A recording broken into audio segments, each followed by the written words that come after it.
Una madre visita la tumba de su hijo cada domingo desde hace 3 años. Flores frescas. Lágrimas silenciosas. El mismo ritual de dolor. Pero un domingo, un indigente se acerca y le dice algo que le destroza el alma. Ese accidente fue mentira. Tu hijo no está ahí dentro. Ella lo ignora. Piensa que está loco. Pero cuando exhuman la tumba días después, la encuentran vacía. Completamente vacía. Esta es una historia real. Los nombres han sido cambiados para proteger la identidad de las personas involucradas, pero cada detalle que vas a escuchar ocurrió exactamente así.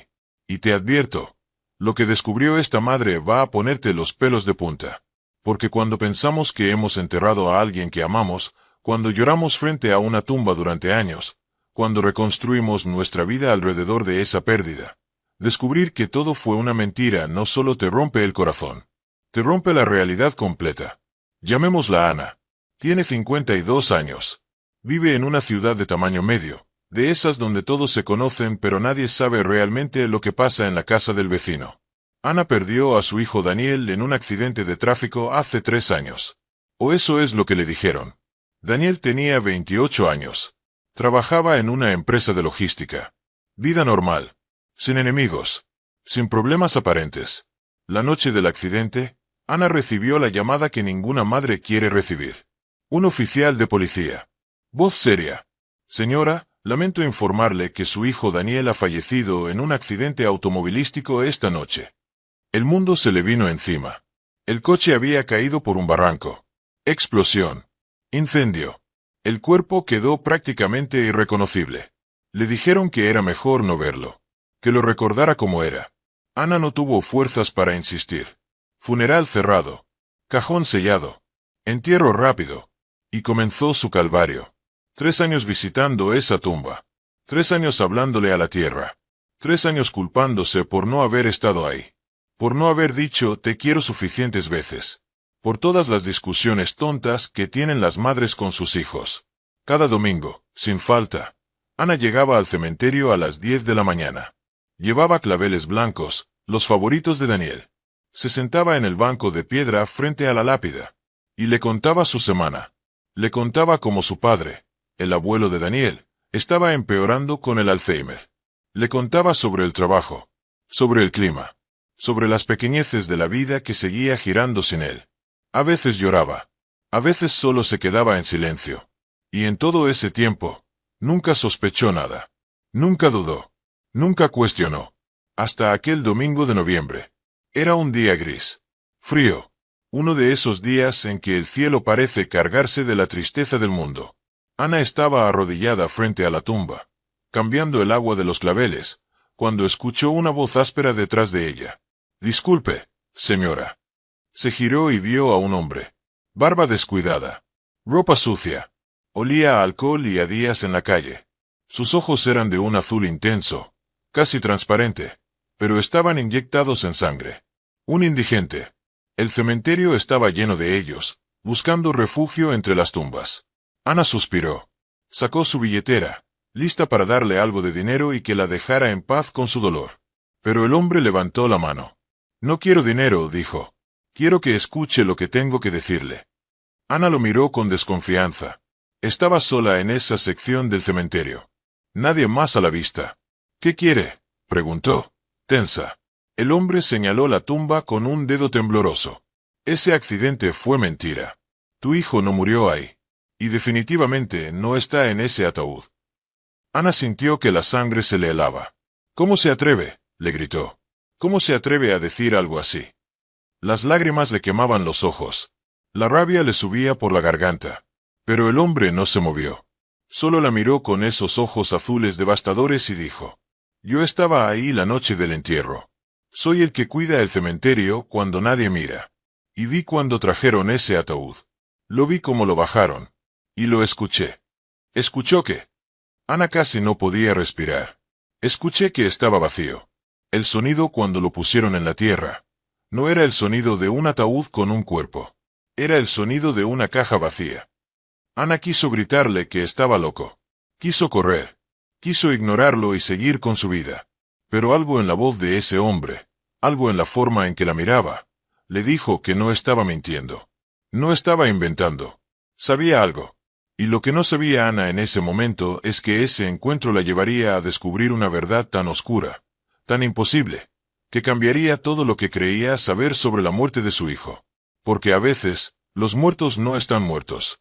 Y a veces, las personas que más confiamos son las que más nos traicionan. Ana pasó toda esa noche despierta. Las palabras del indigente le daban vueltas en la cabeza como un disco rayado. Ese ataúd estaba vacío. ¿Cómo podía saberlo? ¿Por qué le diría algo así? ¿Estaba loco? ¿O estaba diciendo la verdad? Y aquí es donde la historia se pone realmente inquietante. Porque Ana hizo algo que ninguno de nosotros querría hacer. Decidió averiguarlo. Si esta historia te está atrapando, suscríbete al canal. Porque lo que viene a continuación va a dejarte sin palabras. Y créeme, no te vas a querer perder cómo termina esto. Ana no podía comer. No podía dormir. No podía concentrarse en nada. Cada vez que cerraba los ojos, veía la cara de ese indigente. Escuchaba su voz. ¿Y si tenía razón? La sola idea era una locura. Un ataúd vacío. ¿Quién haría algo así? ¿Por qué? Pero la duda ya estaba plantada. Y una duda así no se puede ignorar. No cuando se trata de tu hijo. Al día siguiente, Ana volvió al cementerio. Buscó al indigente por todos lados. Preguntó al personal de mantenimiento. Nadie lo había visto. Era como si se hubiera evaporado. O como si nunca hubiera existido. Pero Ana sabía que había estado ahí. Había sentido su presencia. Había escuchado sus palabras. Necesitaba respuestas. Ana fue a la policía. Pero no para denunciar al indigente. Fue para pedir información sobre el accidente de su hijo. Quería ver el expediente completo. Fotos. Informes. Todo. El oficial que la atendió la miró con lástima. Señora, han pasado 3 años. ¿Está segura de que quiere revivir esto? Necesito verlo, insistió Ana. Necesito entender qué pasó. Le tomó 2 semanas conseguir acceso a los archivos. 2 semanas de trámites. De formularios. De esperas interminables. Pero finalmente, tuvo los documentos frente a ella. Y ahí fue cuando empezó a notar las inconsistencias. El informe del accidente era escueto. Demasiado escueto. Vehículo salió de la carretera a alta velocidad. Cayó por barranco de 50 metros. Explosión al impactar. Cuerpo del conductor calcinado. Identificación mediante documentos personales encontrados en el lugar. Eso era todo. No había testigos. No había cámaras de tráfico. No había investigación profunda. Solo un accidente. Un cuerpo quemado. Un funeral rápido.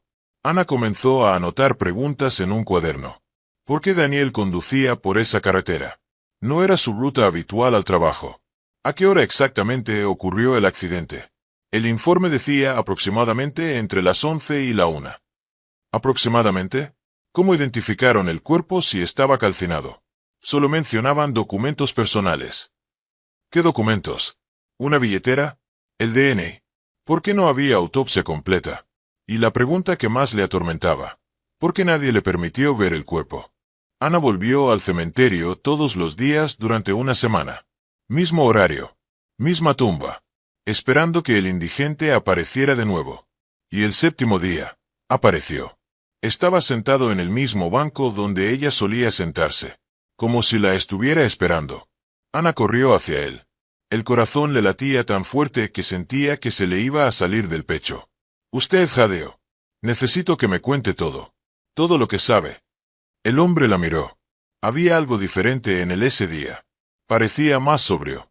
Más lúcido. ¿Estás segura de que quiere saber? Preguntó. Porque una vez que cruce esta línea, señora, no hay vuelta atrás. Dígame. El indigente suspiró. Miró alrededor, como asegurándose de que estaban solos. Mi nombre es Roberto. Hace 4 años, yo era detective privado.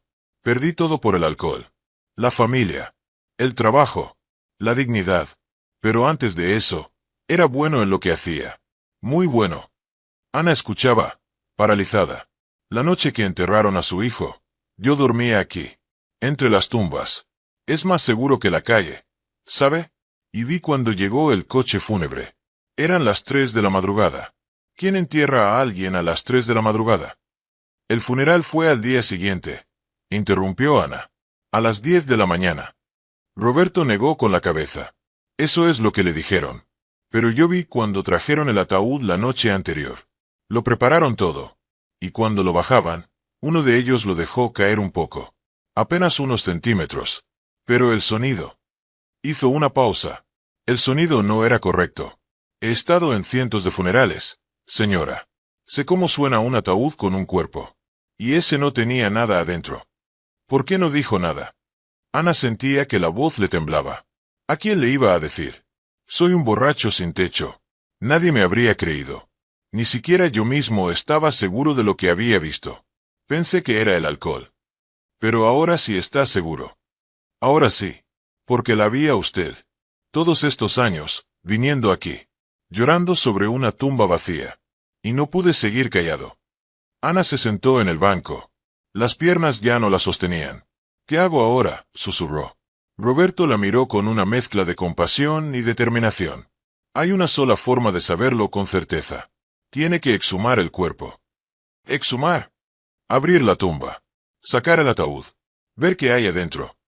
La idea era grotesca. Horrible. Impensable. Pero necesaria. Exhumar un cuerpo no es fácil. No es rápido. Y no es barato. Ana tuvo que contratar un abogado. Presentar una solicitud formal. Justificar por qué quería desenterrar a su hijo 3 años después de haberlo enterrado. Necesito certeza, les dijo. Necesito saber qué es él. Le preguntaron por qué no había pedido esa certeza en su momento. Porque ahora tengo dudas, fue todo lo que pudo decir. El proceso tomó 2 meses. 2 meses de audiencias. De papeleo. De miradas de lástima de gente que pensaba que estaba loca. Que no podía superar su dolor. Su ex esposo, el padre de Daniel, le suplicó que parara.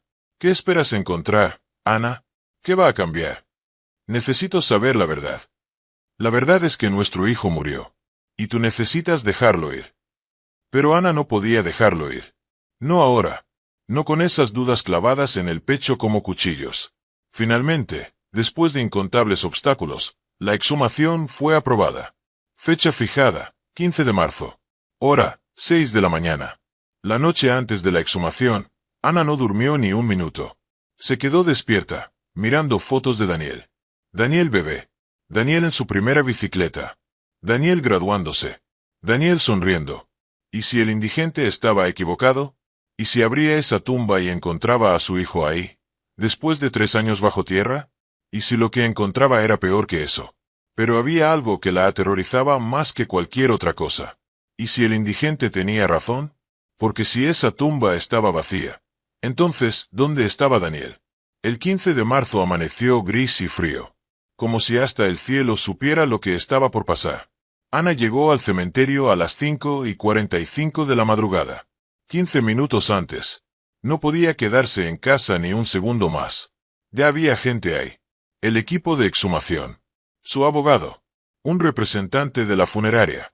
Un médico forense. Y Roberto, el indigente, observando desde lejos, entre las sombras de los árboles. Ana se acercó a la tumba de Daniel. La lápida brillaba con el rocío de la mañana. Daniel Ramírez Solano. 1995 a 2022, siempre en nuestros corazones. Puso la mano sobre la piedra fría. Perdóname, hijo, susurró. Necesito hacer esto. A las 6 en punto. Comenzaron a cavar. El sonido de las palas contra la tierra era ensordecedor en el silencio del cementerio. Cada golpe resonaba en el pecho de Ana como un tambor. Cavaron durante casi 2 horas. La tumba era profunda, como debe ser. Ana no podía apartar la mirada. No podía respirar normalmente.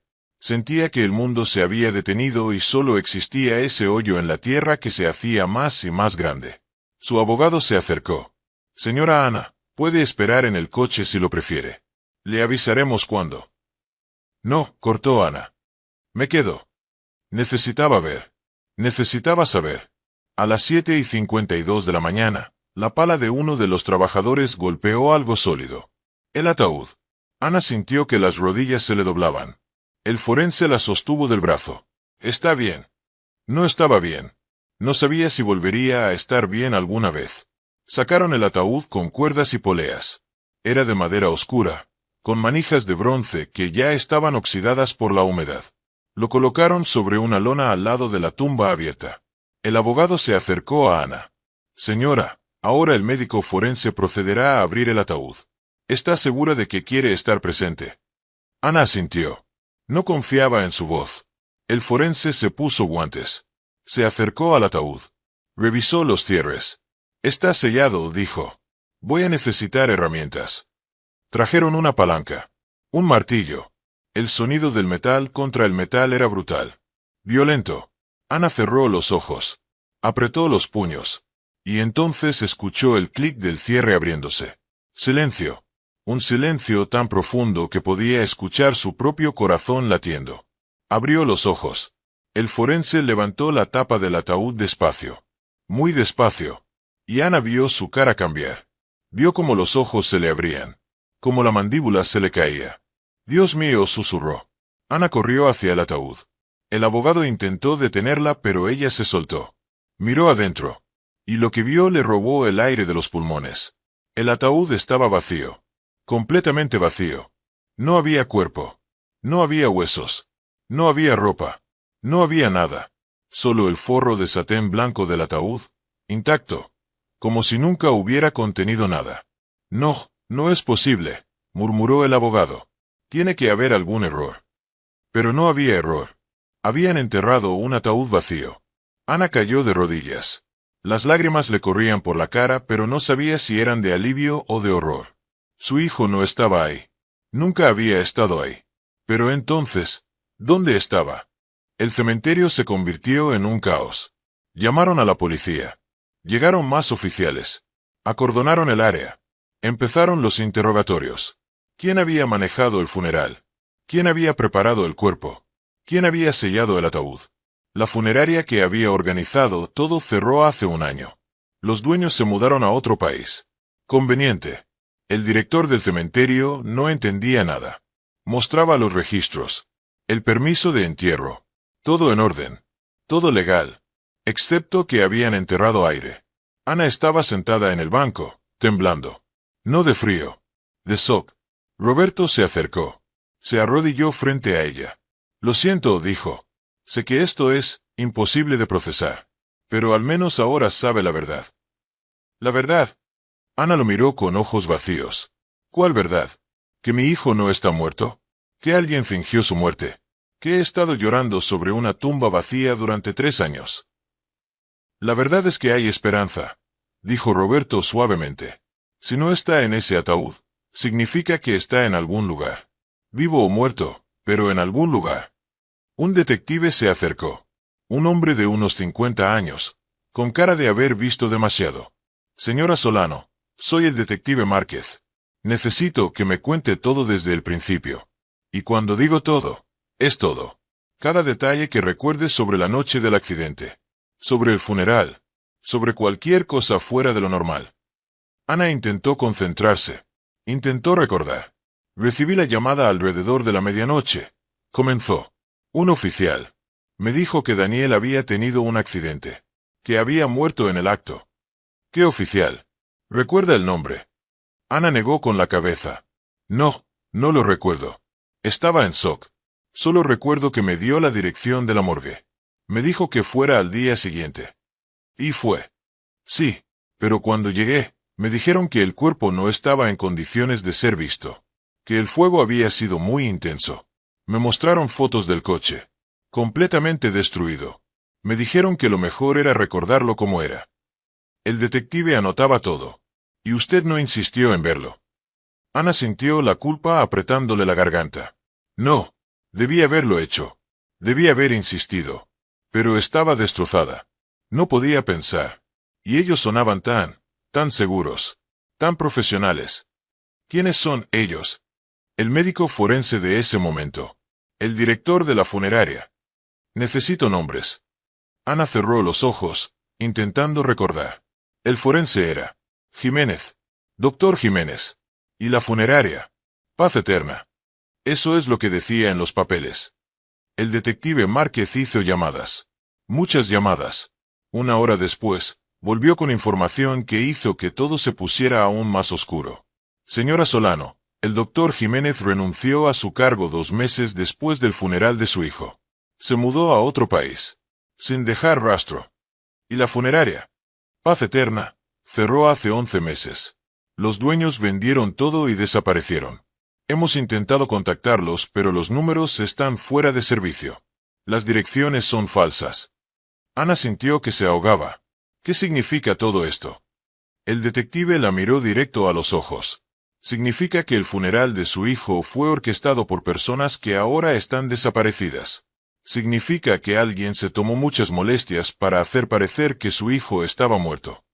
¿Pero por qué? ¿Por qué harían algo así? Esa, dijo el detective, es exactamente la pregunta que vamos a responder. Esa noche, Ana no volvió a su casa. No podía. No soportaba la idea de estar sola con sus pensamientos. Se quedó en un hotel. Pequeño. Anónimo. Se sentó en la cama y abrió su teléfono. Buscó la última foto que tenía de Daniel. Era del día de su cumpleaños. 2 meses antes del accidente. Daniel sonreía. Se veía feliz. Saludable. Normal. Pero Ana ahora miraba esa foto con otros ojos. Buscaba señales. Pistas. Cualquier cosa que pudiera explicar por qué su hijo habría desaparecido. ¿Por qué habría fingido su muerte? ¿O no la había fingido él? ¿Y si alguien lo había obligado? ¿Y si lo habían secuestrado? ¿Y si estaba en peligro? Las preguntas se multiplicaban y ninguna tenía respuesta. Su teléfono vibró. Un mensaje del detective Márquez. Encontramos algo en los registros telefónicos de Daniel. Necesito que venga a la estación mañana a primera hora. Esto es más grande de lo que pensábamos. Ana leyó el mensaje 3 veces. Más grande de lo que pensaban.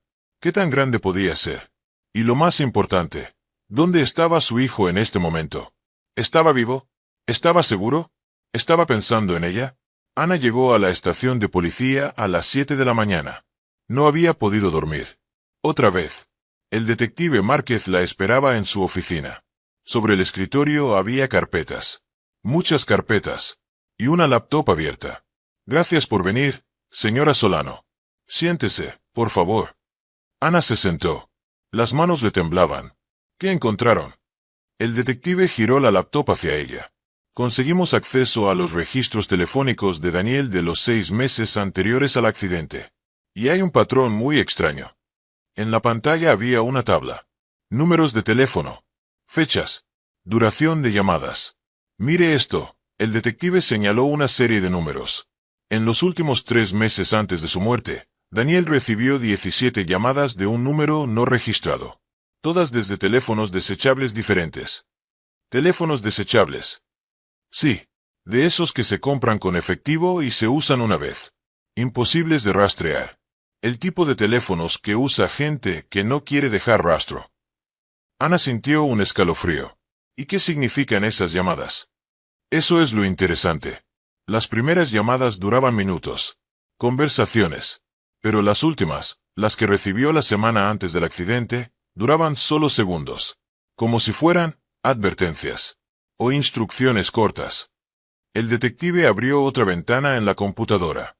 Pero hay más. Revisamos también sus movimientos bancarios. Ana se inclinó hacia adelante. Daniel retiró $30,000 en efectivo 2 semanas antes del accidente. En 3 retiros diferentes. 10,000 cada vez. $30,000. Ana no podía creerlo. ¿De dónde sacó tanto dinero? De su cuenta de ahorros. Aparentemente había estado ahorrando durante años. Pero lo extraño no es que tuviera ese dinero. Lo extraño es que lo sacó todo en efectivo. Como si estuviera preparándose para algo. ¿Para qué? Para desaparecer, dijo el detective. O para pagar algo. O a alguien. Ana negó con la cabeza. Esto no tenía sentido. Nada tenía sentido. Mi hijo no era así. Daniel era normal. Trabajaba. Pagaba sus cuentas. No tenía secretos. Con todo respeto, señora Solano, todos tenemos secretos. Y su hijo claramente tenía algunos muy grandes. Hablé con el jefe de Daniel en la empresa de logística. Continuó el detective. Me dijo algo interesante. Daniel había pedido vacaciones para la semana del accidente. 2 semanas, para ser exactos. ¿Vacaciones? Nunca me dijo nada. Exacto. Y hay más. Su jefe mencionó que Daniel había estado trabajando en un proyecto especial los últimos meses. Un envío grande. Internacional. Pero cuando le preguntamos más detalles, se puso nervioso. Dijo que era confidencial. El detective cerró la laptop y miró a Ana directamente. Señora Solano, creo que su hijo estaba metido en algo. Algo que requería que desapareciera. Ya sea por voluntad propia o porque alguien lo obligó. ¿Pero es qué? ¿Qué podría ser tan grave? Esa es la pregunta del millón.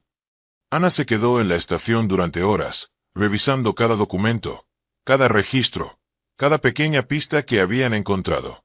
Si quieres saber qué más descubrió Ana y cómo esta historia continúa desarrollándose, no olvides suscribirte al canal, porque lo que viene ahora va a cambiar todo lo que creías saber sobre este caso. ¿Revisaron su computadora?, preguntó Ana de repente. Daniel tenía una laptop que usaba para trabajar desde casa. El detective levantó la vista. ¿Todavía la tiene? Sí, está en su habitación. Nunca pude tocar sus cosas después del funeral. Necesito que me la traiga. Hoy.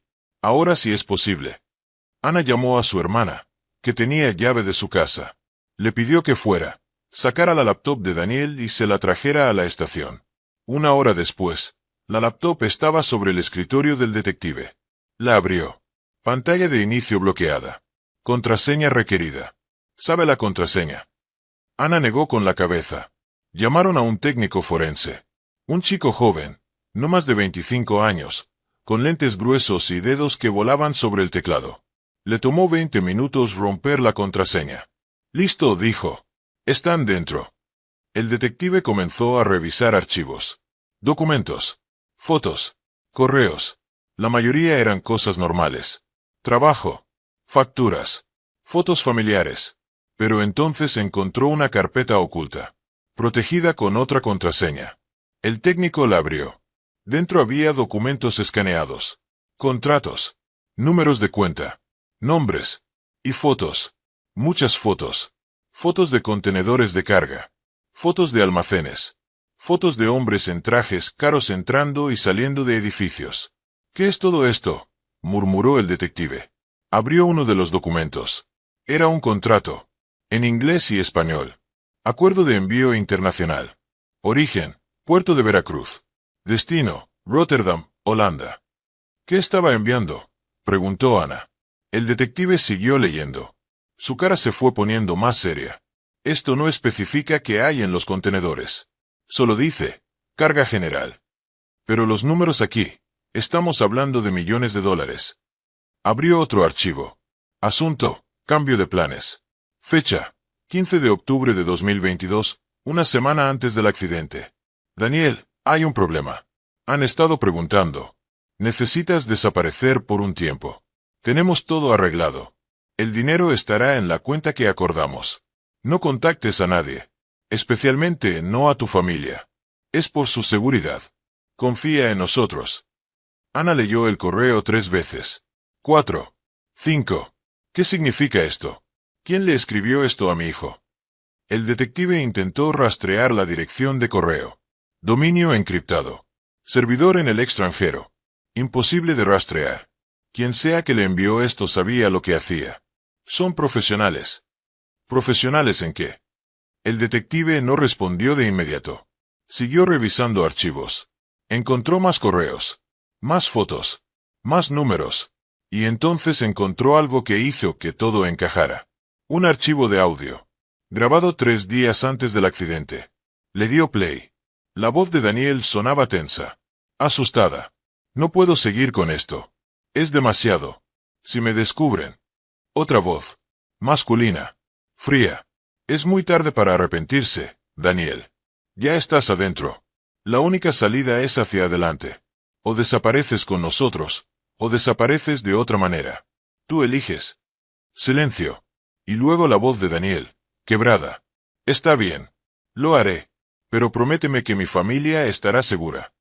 Te lo prometo. Nadie los tocará. Mientras tú cooperes. El audio terminó. Ana estaba pálida. No podía procesar lo que acababa de escuchar. Mi hijo estaba siendo amenazado. El detective cerró la laptop. Señora Solano, creo que su hijo estaba involucrado en algo ilegal. No sé si voluntariamente al principio o si lo metieron de a poco. Pero para cuando quiso salir, ya era muy tarde. ¿Qué tipo de ilegal? Basado en lo que veo aquí, contrabando. Tráfico internacional. Probablemente a gran escala.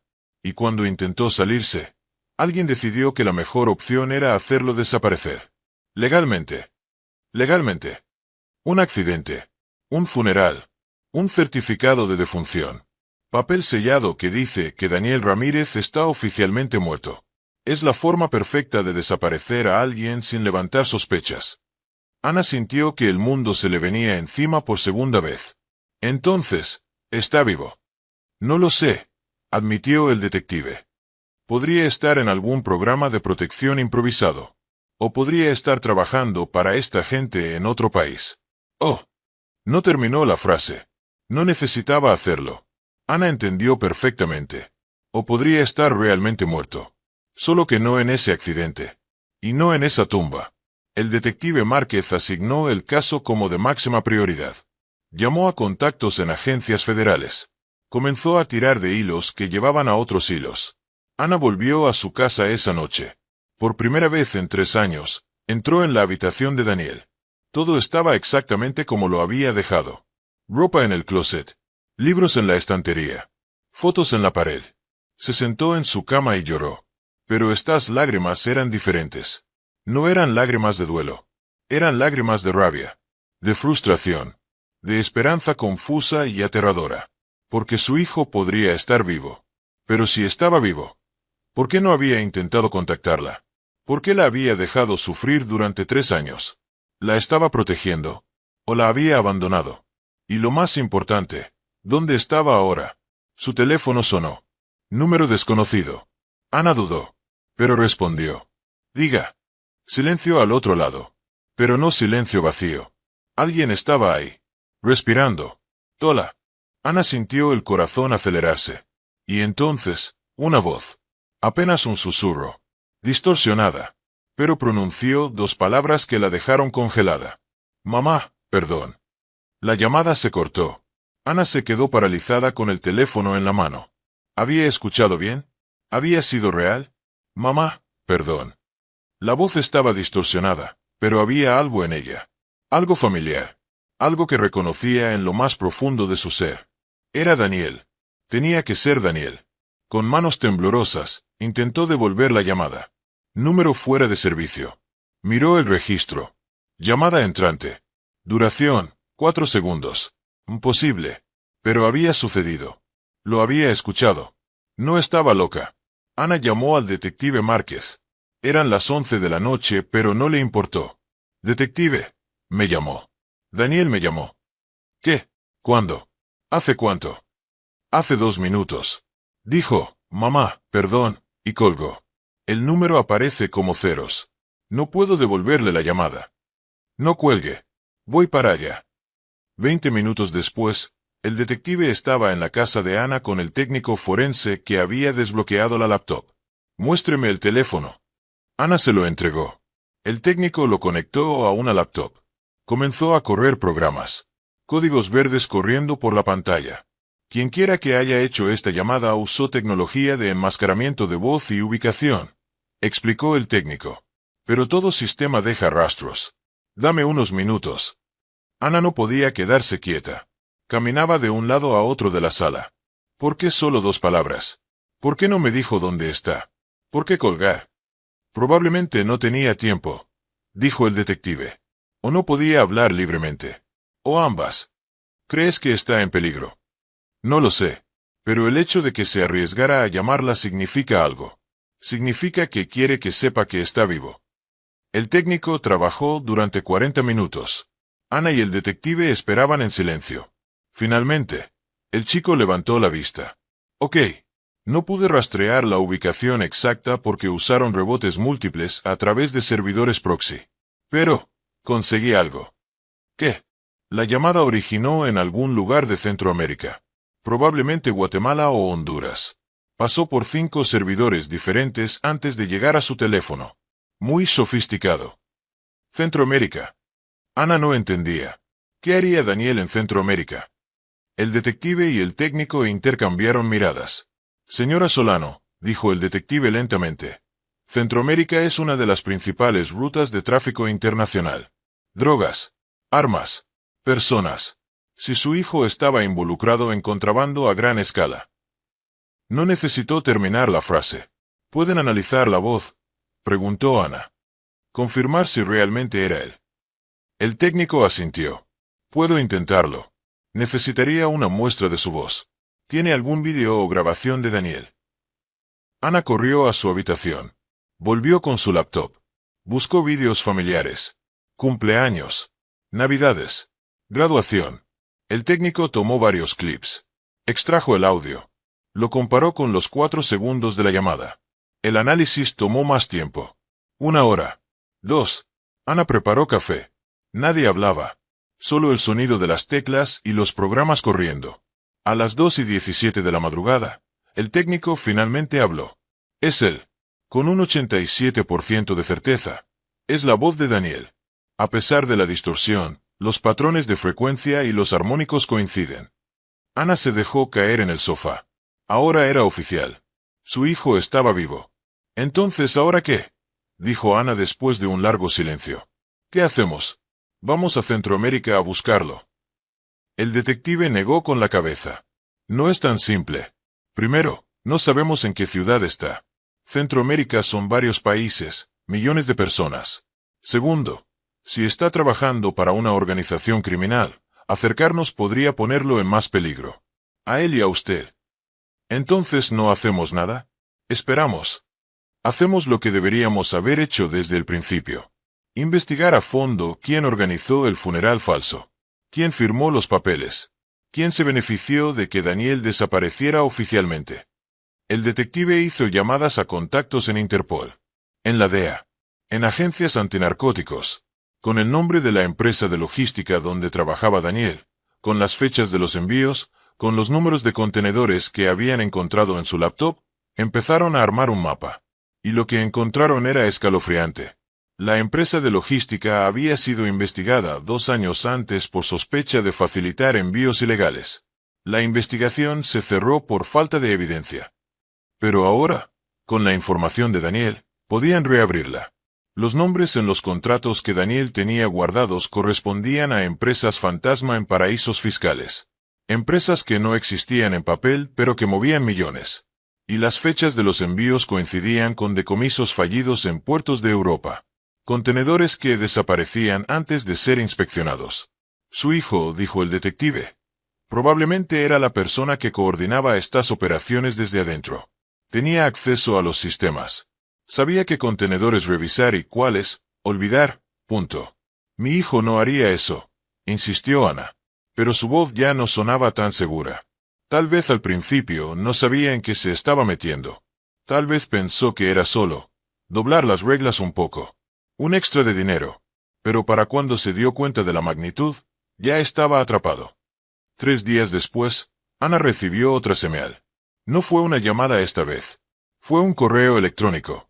Asunto vacío. El mensaje contenía solo una imagen adjunta. Ana la abrió con manos temblorosas. Era una foto. Reciente. Se veía por la calidad y los colores. En la foto, Daniel. Vivo. Mayor. Más delgado. Barba que no tenía antes. Pero inequívocamente él. Estaba en algún tipo de mercado. Gente a su alrededor. Sol brillante. Colores vivos. Podría ser cualquier ciudad tropical. Y sostenía un periódico.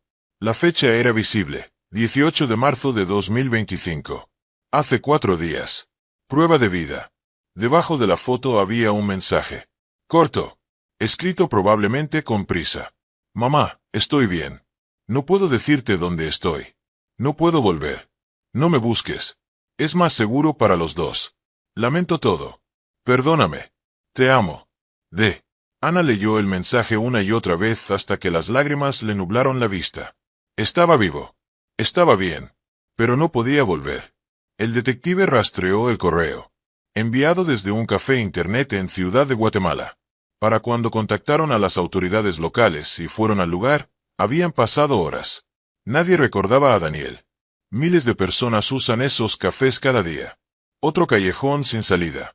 Ana enfrentaba ahora la decisión más difícil de su vida. Podía seguir presionando, seguir investigando, involucrar más agencias, hacer ruido, tal vez eventualmente encontrar a Daniel. Pero ¿a qué costo? ¿Y si al hacerlo lo ponía en peligro real? ¿Y si las personas para las que trabajaba decidían que se había vuelto un problema? ¿O podía hacer lo que Daniel le pedía? Dejarlo ir. Aceptar que estaba vivo pero fuera de alcance. Vivir con esa verdad imposible. No sé qué hacer, le confesó al detective. Sé que está vivo. Eso es más de lo que sabía hace un mes. Pero, ¿cómo vivo con esto? ¿Cómo vivo sabiendo que mi hijo está en algún lugar, posiblemente en peligro, y no puedo hacer nada? El detective no tenía respuesta, porque no había respuesta correcta.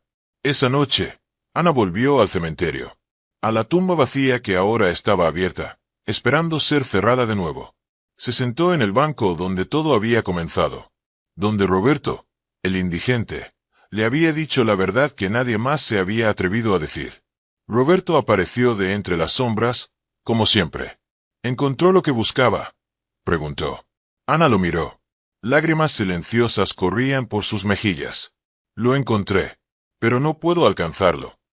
A veces, dijo Roberto suavemente, amar a alguien significa dejarlos ir, incluso cuando todo en ti grita que te aferres. ¿Cómo? ¿Cómo lo dejo ir sabiendo que está vivo? De la misma manera que lo dejó ir creyendo que estaba muerto. Un día a la vez. Un respiro a la vez. Ana cerró los ojos. Y por primera vez en 3 años, rezó. No rezó para que Daniel descansara en paz. Rezó para que estuviera seguro. Donde sea que estuviera. Un mes después de la exhumación, el detective Márquez llamó a Ana a su oficina. Tenía noticias. Grandes noticias. Señora Solano, cierre la puerta y siéntese. Lo que voy a contarle es más grande de lo que alguna vez imaginé. Ana se sentó. Ya nada podía sorprenderla. O eso pensaba. Trabajando con Interpol y la DEA, pudimos rastrear la red completa. Y su hijo era una pieza pequeña en algo masivo. El detective abrió una carpeta. Dentro había fotos, organigramas, nombres. La empresa de logística donde trabajaba Daniel era una fachada. Movían $200 millones al año en mercancía ilegal. Drogas principalmente, pero también armas, productos falsificados, incluso personas. Ana sintió náuseas. Daniel no sabía todo esto al principio. Comenzó como un empleado normal, pero lo fueron reclutando de a poco.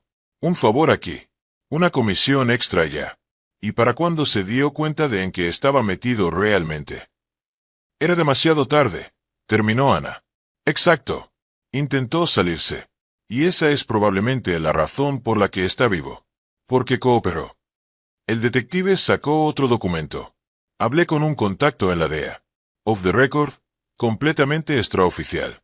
Y me confirmó algo. Hizo una pausa. Daniel está en una especie de programa de protección. No oficial. No gubernamental. Pero real. Organizado por la misma red para proteger a sus activos valiosos. Activos valiosos. Daniel sabe demasiado. Nombres, rutas, cuentas bancarias. Si testificara, podría destruir toda la operación.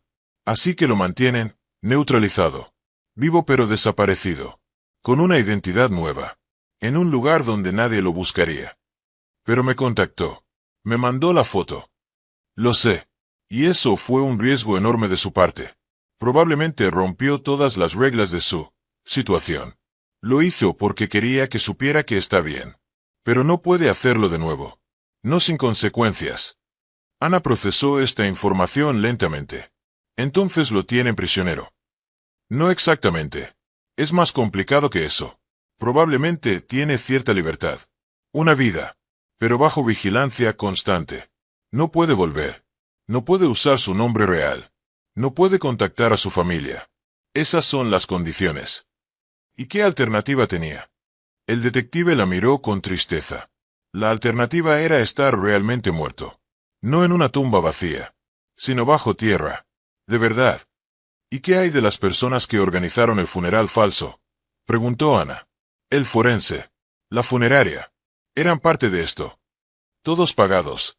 Todos desaparecidos ahora.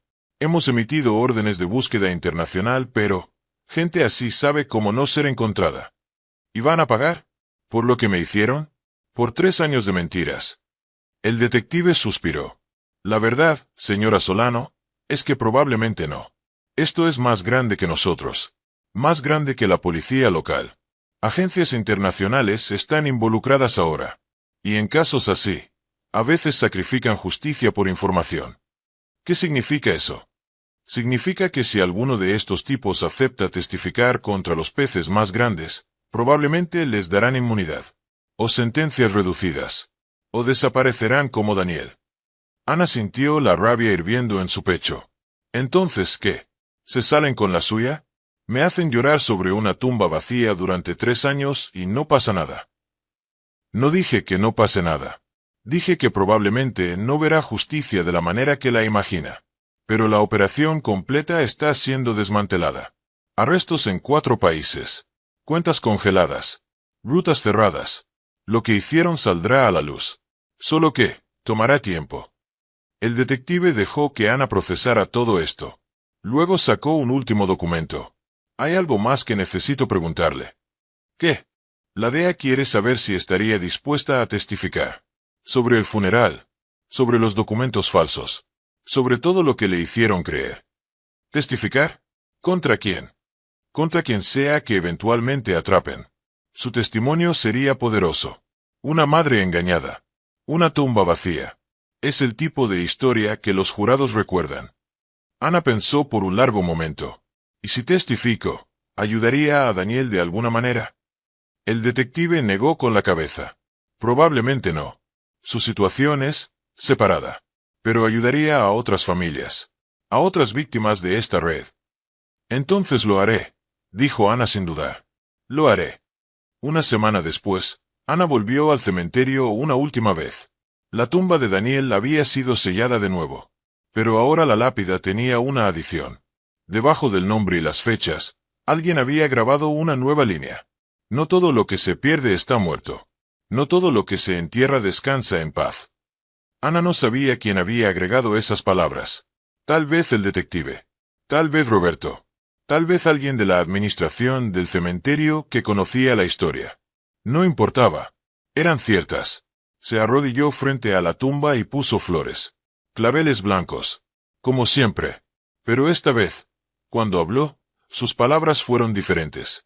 Daniel, no sé si alguna vez escucharás esto. No sé si alguna vez volveré a verte. Pero quiero que sepas algo. Hizo una pausa, las lágrimas corriendo libremente. Te perdono. Por las mentiras. Por el dolor. Por los 3 años que pasé llorando sobre una tumba vacía. Te perdono porque eres mi hijo. Y porque sé que hiciste lo que pensaste que era mejor. Aunque me haya destrozado. Y quiero que sepas otra cosa. Voy a seguir adelante. Voy a vivir. Porque eso es lo que tú querías cuando me mandaste ese mensaje. Querías que supiera que estás bien para que yo pueda estar bien también. Así que esto no es un adiós. Porque los adioses son para los muertos. Y tú estás vivo. En algún lugar bajo el sol, respirando, viviendo. Esto es un hasta luego. Aunque ese luego sea en otra vida. Se levantó. Limpió sus lágrimas. Y caminó hacia la salida del cementerio. Roberto estaba esperándola en la puerta. ¿Se va?, preguntó. Sí. Ya no tengo razón para venir aquí. ¿Y qué va a hacer ahora? Ana lo miró. Este hombre extraño que había cambiado su vida con una simple verdad. Voy a vivir. Voy a testificar. Voy a asegurarme de que lo que me hicieron no le pase a nadie más. Roberto sonrió. Era la primera vez que Ana lo veía sonreír. Me alegra escuchar eso. Su hijo estaría orgulloso. ¿Usted qué va a hacer?, preguntó Ana. Roberto se encogió de hombros. Lo que siempre hago. Cuidar a los muertos. Y a veces, ayudar a los vivos a encontrar paz. Ana sacó su billetera. Roberto levantó la mano. No, usted ya me pagó. No le he dado nada. Me dio un propósito, dijo Roberto. Por primera vez en años, sentí que mi vida servía para algo. Eso vale más que cualquier dinero. Ana asintió. Entendía perfectamente. Ana condujo a casa esa tarde con las ventanas abiertas. El sol brillaba. Los pájaros cantaban. La vida continuaba. Entró a su casa y fue directamente a la habitación de Daniel. Por 3 años, había mantenido todo exactamente como él lo dejó. Un santuario. Un museo del dolor. Pero hoy, abrió las ventanas. Dejó entrar aire fresco. Luz. Y comenzó a empacar. No para deshacerse de todo, sino para reorganizar. Para convertir ese espacio de muerte en un espacio de memoria. De vida. Encontró una foto de Daniel. Sonriendo. Feliz. Vivo. La puso en un marco nuevo y la colocó en la sala, donde pudiera verla todos los días. Pero no como un recordatorio de lo que perdió, sino como un recordatorio de lo que todavía existía. En algún lugar. De alguna forma. Su teléfono vibró. Número desconocido. Su corazón se aceleró. Pero esta vez, no respondió. Porque entendió algo fundamental. Si Daniel quería contactarla, encontraría la manera.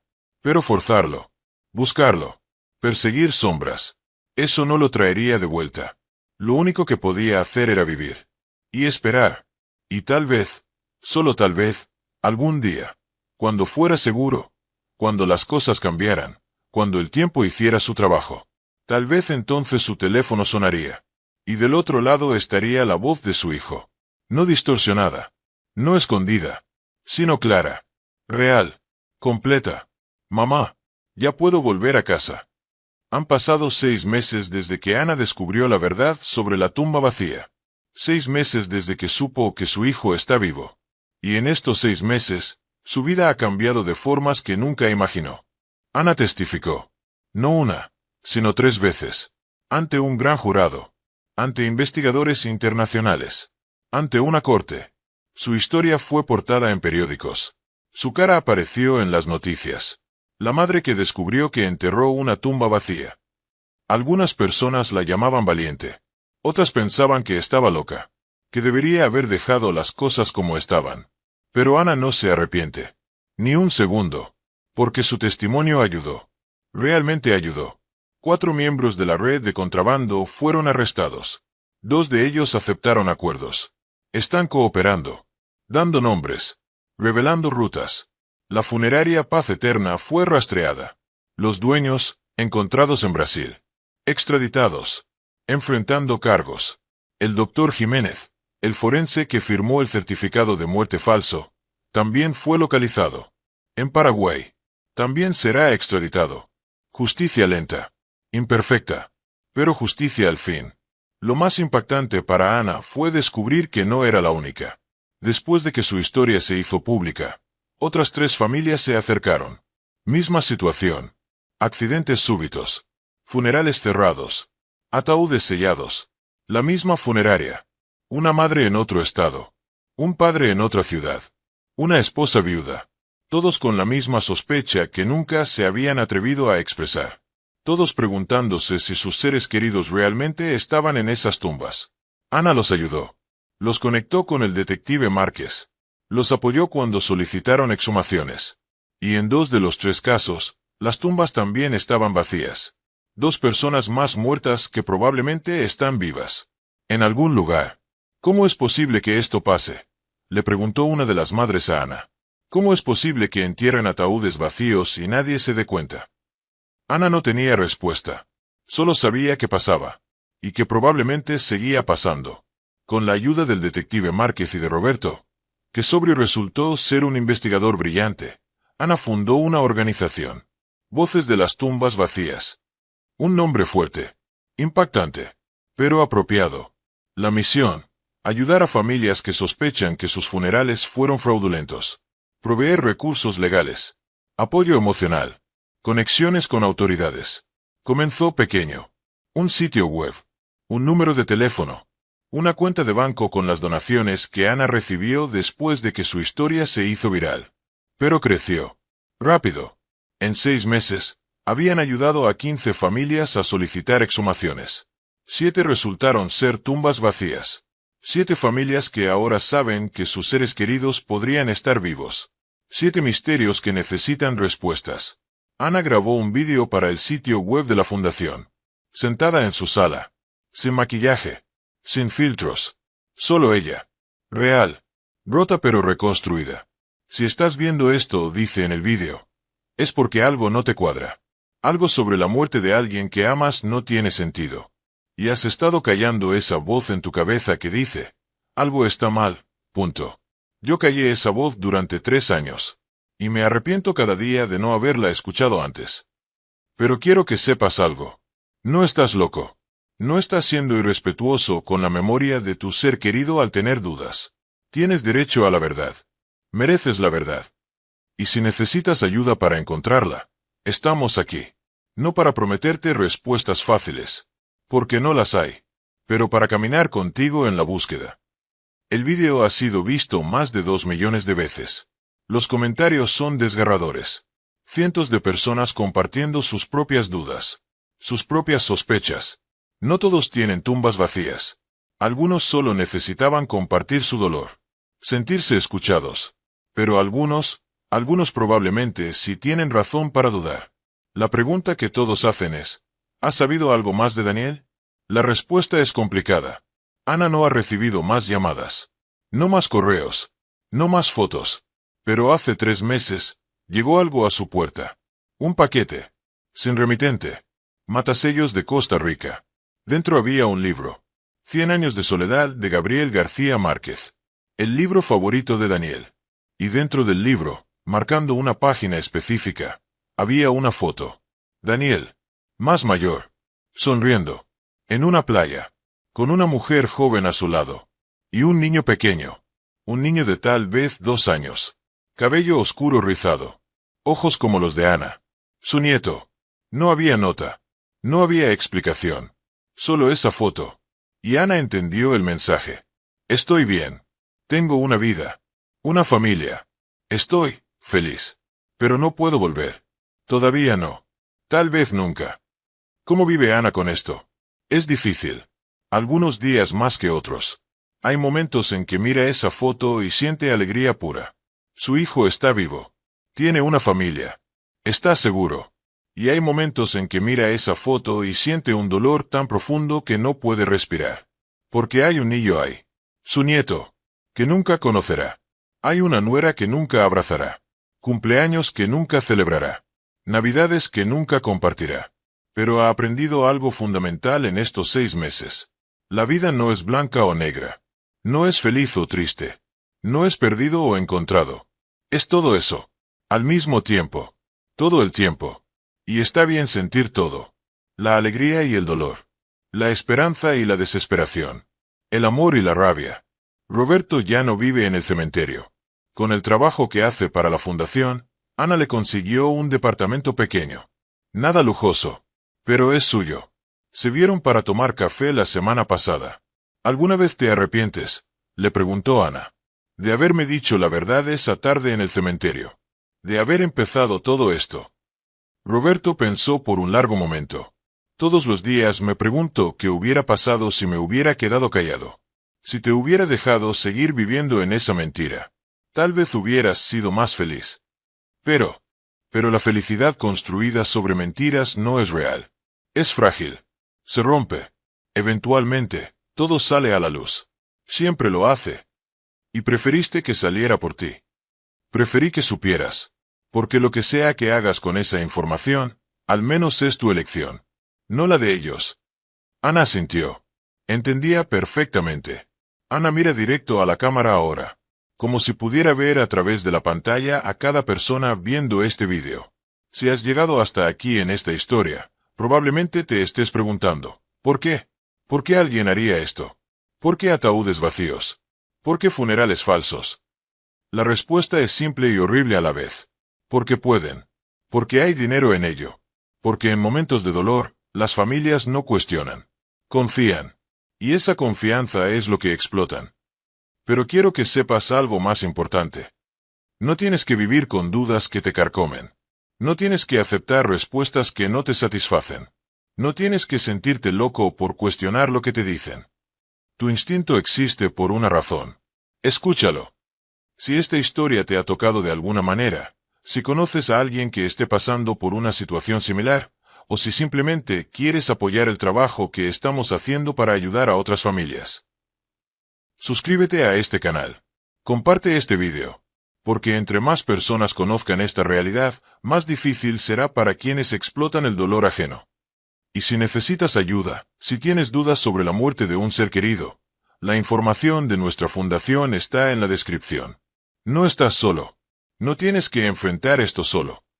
Ana camina por el cementerio una última vez en este video. Pero no va a la tumba de Daniel. Va a la sección donde conoció a Roberto. Se sienta en ese banco. La gente me pregunta si estoy mejor ahora que sé la verdad, dice. Y la respuesta honesta es, no lo sé. En algunos aspectos, estoy peor. Porque cuando creía que Daniel estaba muerto, al menos tenía cierre. Podía llorar su muerte. Podía eventualmente seguir adelante. Pero ahora vivo en un limbo. Entre el dolor de su ausencia y la esperanza de que algún día pueda volver. Y no sé cuál es peor. Pero aquí está la cosa. A pesar de todo el dolor. A pesar de toda la confusión y la rabia y las noches sin dormir. Elegiría saber. Siempre elegiría saber la verdad. Por más dolorosa que sea. Porque la verdad es poder. La verdad es libertad. Aunque sea libertad para sufrir de una manera diferente. Y la verdad es que mi hijo está vivo. Y mientras haya vida, hay esperanza.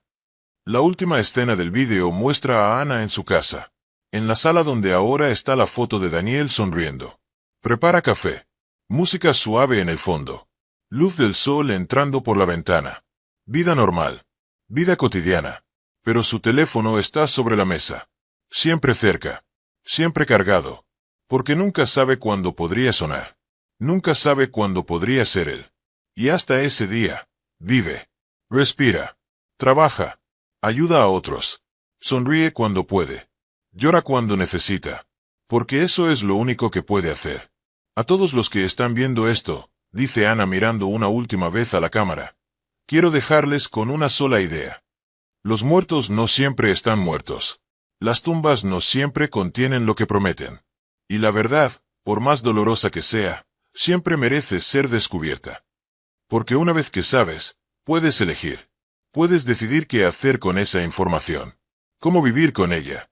Cómo convertirla en algo que valga la pena. Yo elegí convertir mi dolor en propósito. Mi pérdida en ayuda para otros. Tú también puedes. Sea cual sea tu situación. Sea cual sea tu dolor. No estás solo. Esta historia está basada en testimonios reales de familias que han descubierto tumbas vacías. Si necesitas ayuda o tienes información sobre casos similares, visita. Información de contacto. Suscríbete para más historias que necesitan ser contadas. Gracias por escuchar. Gracias por creer. Gracias por estar aquí. Fin.